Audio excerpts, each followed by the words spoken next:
Hello students, हम आज protozoa के कॉन्सेप्ट के बारे में पढ़ेंगे। ये बीएससी पार्ट 1 ज़ूलॉजी के पेपर फर्स्ट का फर्स्ट चैप्टर है, concept of protozoa and Metazoa. Protozoa और मेटाजोआ में क्या क्या डिफरेंसेस होते हैं? प्रोटोजोआ जो हैं वो माइक्रोस्कोपिक एनिमल्स होते हैं, यूनिसेलुलर एनिमल्स होते हैं यानी सूक्ष्मदर्शीय और एक कोशिकीय जंतु होते हैं, जबकि मेटाजोआ बड़े होते हैं यानी सूक्ष्मदर्शी नहीं होते, इसलिए माइक्रोस्कोप से के अलावा भी हम इन्हें देख पाते हैं और ये बहुकोशिकीय जंतु होते हैं। प्रोटोजोआ जो है इसका जो फाइलम है ये group of phyla belonging to kingdom Protista. Protozoa जो है एक कोशिकीय जंतु होते हैं जो कि प्रोटिस्टा किंगडम में पाए जाते हैं, जबकि मेटाजोआ जो है एनिमल किंगडम का सबसे बड़ा डिवीजन होता है और प्रोटोजोआ के अलावा जितने भी जंतु जगत के जंतु पाए जाते हैं एनिमल्स, वो मेटाजोआ के अंतर्गत आते हैं। इनका प्रोटोजोन्स का जो स्ट्रक्चर है वो बिल्कुल सरल प्रकार का सब सेल्यूलर ऑर्गेनल्स होते हैं और सरल प्रकार का संगठन होता है, जबकि मेटाजोआ का जो स्ट्रक्चर है वो कॉम्प्लेक्स यानी जटिल होता है और बहुत सारे सेल्यूलर विभेदन इसमें पाए जाते हैं। प्रोटोजोआ में ग्रेड ऑफ ऑर्गेनाइजेशन प्रोटोप्लाज्मिक होता है, जबकि मेटाजोआ में cellular grade of organisation, cell tissue grade of organisation, tissue organ and organ system of organisation पाया जाता है। यानी मेटाजोआंस में सेल पाए जाते हैं, कोशिका, बहुत सारे कोशिका मिलकर ऊतकों का निर्माण करते हैं तो कोशिका ऊतकीय संगठन पाया जाता है। बहुत सारे ऊतक मिलकर एक अंग का निर्माण करते हैं तो ऊतकीय अंगीय संगठन पाया जाता है और अंग मिलकर एक अंग तंत्र का निर्माण करते हैं तो जिसे हम ऑर्गन सिस्टम कहते हैं। तो इस तरह से 4 तरह के संगठन के स्तर पाए जाते हैं। प्रोटोजोआ में फिजियोलॉजिकल डिवीजन ऑफ लेबर नहीं होता, यानी जो कायिकीय कार्य हैं देह के एनिमल के वो विभाजित नहीं होते कोशिकाओं द्वारा, क्योंकि होती एक कोशिका है।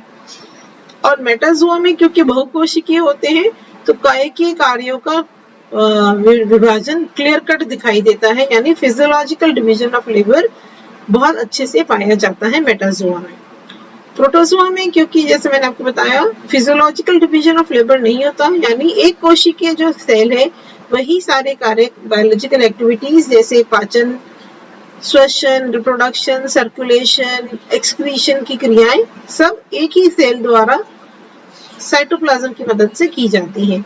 जबकि मेटाजोआ में मैंने आपको पहले समझाया ऑर्गन सिस्टम्स होते हैं, तो सारी बायोलॉजिकल एक्टिविटीज के लिए अंग तंत्र का एक सिस्टम विकसित होता है। जैसे पाचन तंत्र के लिए हमारे माउथ होता है, ईसोफेगस, फेरिंक्स, स्टमक, इंटेस्टाइन और गुदा का एक सिस्टम होता है। इसी तरह से रेस्पिरेशन के लिए नोज होती है, tracheal system, wind pipe, lungs होते हैं। रिप्रोडक्शन के लिए हमारी टेस्टिस, ओवरी और पूरा प्रजनन तंत्र डेवलप होता है। तो इस तरह से मेटाजोआ में हर एक बायोलॉजिकल एक्टिविटी के लिए कोई ना कोई एक सिस्टम निर्धारित होता है। प्रोटोजोआ में लाइफ साइकिल में एक से ज्यादा जनरेशन पाई जाती है, जबकि मेटाजोआ में एक लाइफ साइकिल में एक ही जनरेशन पाई जाती है। एसेक्सुअल रिप्रोडक्शन ज्यादातर प्रोटोजोआज में पाया जाता है, यानी अलैंगिक जनन द्वारा ही प्रोटोजोआज में रिप्रोडक्शन होता है, जबकि मेटाजोआ में, लोअर मेटाजोआ में अलैंगिक जनन पाया जाता है। हायर मेटाजोआ में सिर्फ लैंगिक जनन ही पाया जाता है, जबकि लैंगिक जनन प्रोटोजोआ में बिल्कुल कम या पाया ही नहीं जाता। प्रोटोजोआ में एडल्ट में प्लस माइनस स्ट्रेन करके एडल्ट्स को नाम दिया जाता है, क्योंकि नर और मादा ऐसे अलग नहीं होते हैं, तो उनमें स्ट्रेन्स में जो संयुग्मन होता है, कंजुगेशन होता है, उसे होलोगेमी कहते हैं, क्योंकि यहाँ पे 2 एडल्ट इन्वॉल्व होते हैं। तो जहाँ पे एडल्ट्स के बीच में संयुग्मन होता है उसे होलोगेमी कहते हैं, यानी सिंपल कंजुगेशन के द्वारा न्यूक्लियस का आदान प्रदान होता है। जबकि मेटाजोआ में कंजुगेशन स्पर्म और ओवा के बीच में होता है। ये एक कोशिकीय या यूनिन्यूक्लिएट होते हैं, तो इसलिए स्पर्म और ओवा के जो कंजुगेशन होता है उसे सिनगैमी कहते हैं। ज्यादातर प्रोटोजोआस जो है वो आइडेंटिकल गैमीट्स प्रोड्यूस करते हैं, यानी मेल और फीमेल में कोई डिफरेंशिएशन नहीं होता, जबकि मेटाजोआ में आप जानते हैं सेक्सुअल डिफरेंशिएशन दिखता है, मेल स्पर्म्स और फीमेल ओवा प्रोड्यूस करती है, और कुछ एनिमल्स हर्माफ्रोडाइट्स या उभयलिंगी भी होते हैं मेटाजोआ में। प्रोटोजोआ में जब एक सेल डिवाइड होता है तो दो डॉटर सेल्स का निर्माण होता है, यानी एक कोशिका से दो पुत्री कोशिकाओं का निर्माण होता है, और ये पुत्री कोशिकाएं जब अलग होती हैं तो कैपेबल होती हैं एक नए इंडिपेंडेंट एनिमल के रूप में विकसित होने में।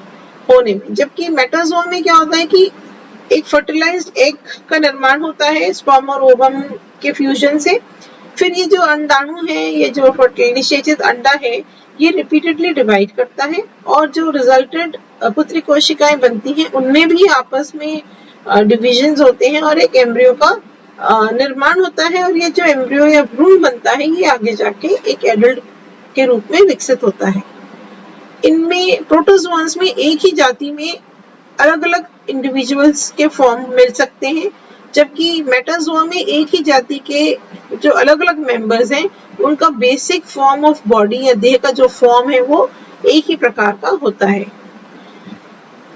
प्रोटोजोआंस में नेचुरल डेथ नहीं पाई जाती, क्योंकि जैसे ही एक सेल मरने लगता है तो उसमें से दो पुत्री कोशिकाओं का निर्माण हो जाता है, फिर उनमें से भी फर्दर और कोशिकाओं का निर्माण होता रहता है, तो ऐसा कहा जाता है कि नेचुरल डेथ नहीं होती, इसलिए अमर होते हैं प्रोटोजोआंस। जबकि मेटाजोआ में ऐसा नहीं होता, नेचुरल डेथ अकर होती है, इसलिए उनको मॉर्टल कहा जाता है। ये माना जाता है कि प्रोटोजोआ सबसे पहले धरती पे इवॉल्व हुए थे, विकास हुआ था इनका, और प्रोटोजोआ से मेटाजोआ का विकास हुआ था। तो Metazoa evolve from protozoa. Example है प्रोटोजोआ के अमीबी, फ्लैजेलेट्स, सिलिएट्स एंड स्पोरोजोआंस। जबकि प्रोटोजोआ के एग्जाम्पल है मेटाजोआ के एग्जाम्पल है प्रोटोजोआ के छोड़कर सारे इनवर्टिब्रेट और वर्टिब्रेट्स, यानी प्रोटोजोआ के अलावा जितने भी अकशेरुकी और कशेरुकी हैं वो सारे मेटाजोआ में पाए जाते हैं। तो इस तरह से एक कोशिकीय संरचना वाले एनिमल्स प्रोटोजोआ हैं और बहुकोशिकीय संरचना वाले एनिमल्स मेटाजोआ आते हैं, और ये हमने उनके डिफरेंट फीचर्स के बारे में स्टडी किया। Thank you.